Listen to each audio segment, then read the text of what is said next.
The entrance of Uhuru Kenyatta in government has definitely threatened Raila Amolo Odinga. Raila Amolo Odinga right now is a man who has panicked and feels vulnerable. You have to agree that, because the purpose of Raila Amolo Odinga joining William Ruto is to save him. But now, who was he saving him from? If Uhuru Kenyatta could have simply decided to endorse someone else, or decided to support opposition like Kalonzo, then Baba coming in to save William Ruto could have made sense. Because Raila did not save William Ruto from the Gen Zs. We have to agree that. Then he was saving him from these other political opponents. But now in a scenario where Uhuru with more votes, sure votes, and then now with his long friendship with William Ruto, that means William Ruto is safe. He's safe from the political opponents, leave alone from the wananchi. Wananchi hatutaki Ruto. That one is very clear in our minds. So, which means that it's very clear as we speak that Uhuru Muigai Kenyatta gives William Ruto the protection that he needed. But now, how is Raila Amolo Odinga threatened? You know, first of all, when Raila Amolo Odinga had a chance, just like Uhuru Kenyatta, he also gave his own friends to become cabinet secretaries. And Raila Amolo Odinga's friends came in at a time when we did not want anybody to deal with William Ruto, to associate himself with William Ruto. Raila Amolo Odinga ignored the effect or the wishes of Kenyans and eventually went ahead to give Mbadi and Joho, Oparanya, and who again? And Upio Undai. Now, as we speak today, when I look at whatever is happening right now, these guys who are nominated in government, they've been given time and there's nothing significant they have done. So Kenyans are still complaining. So as a result, we are having Kenyans feeling like these people, even if they could be there or not, there's nothing they could there's nothing they're adding in William Ruto's government. So Uhuru Kenyatta bringing his own people on board.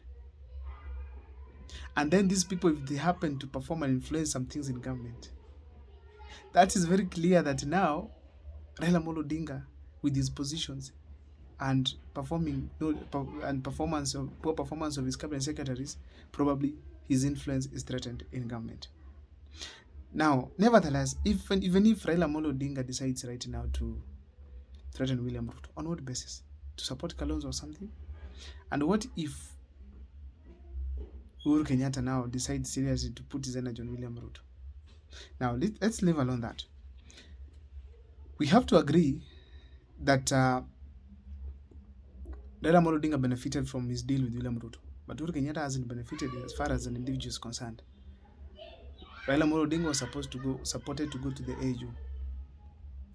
That is selfishness. Despite having people in government, it's very clear that he was doing that for his own selfish interests, that is becoming the AU chairperson. So therefore, it's very clear as we speak today that Raila Amolo Odinga's selfish perception, the perception of Kenyans to Raila Amolo Odinga being selfish, still remains, which is not on Uhuru Kenyatta's side so far. Bado, hajasema. So therefore, Raila Amolo Odinga is coming back to Kenya to speak to us again. Kenyans will dub him like just looking for an opportunity for him to get something else.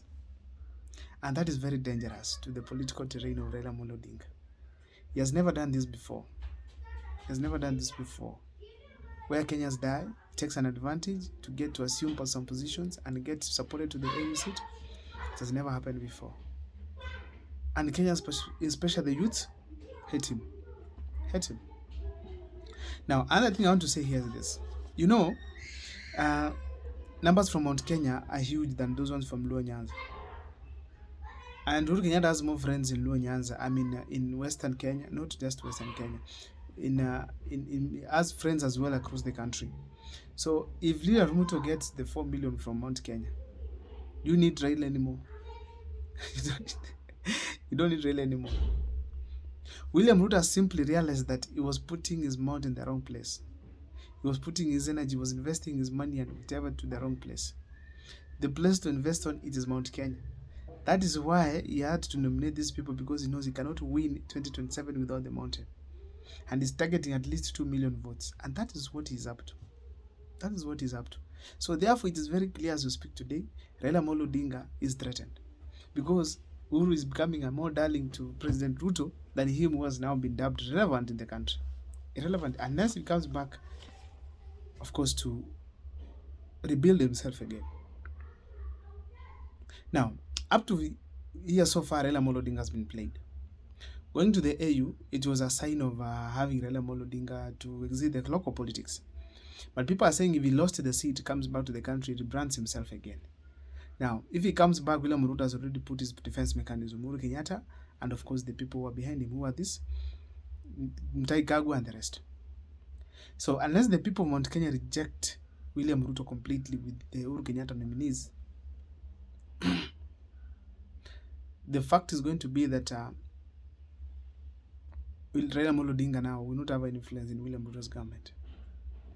Imagine they were so eager to have William Ruto even give them the interior docket simply because they impeached Rigathi Gachagua.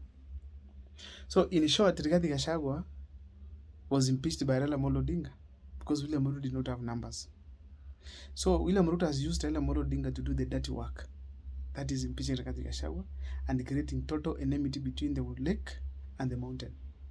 That is a very clear indication that there's no comeback for Raila Amolo Odinga and his any man, because nobody can win that seat without Mount Kenya.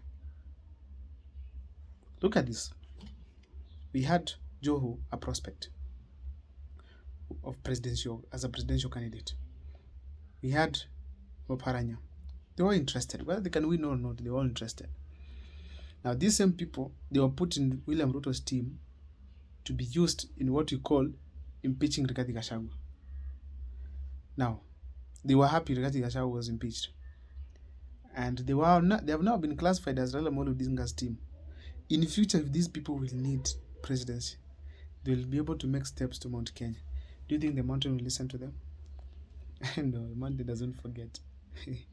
So that means very well, Raila and his men have been played. Raila has managed successfully to separate Ruto has managed successfully to separate Raila Amolo Odinga and Kalonzo Musyoka. He has also been managed successfully to separate, to isolate Raila Amolo Odinga in short. That means there are no stronger allies again. Unless he goes and tells Joho to resign, or Paranya to resign, which are now workers of William Ruto. It's going to be difficult to get them again back on board. They have tested money, and their money is not working. Power, actually, they are not enjoying. So, Raila Amolo Odinga's relevance, ile kiburi Junet alikuwa anaongea nayo, ile kiburi Joho alikuwa anaongea nayo, imeisha. Imeisha. Now, these people have to sit back and start working, or else they are all going home. Or else ni kubaya. Because the relevance they had, because William Ruto was vulnerable, and now he has Uhuru Kenyatta on board. The more people are now back together. Ni ngumu sana. Don't know what's your take, you guys, but it is very clear that we are going to have a serious political game in Kenya going forward.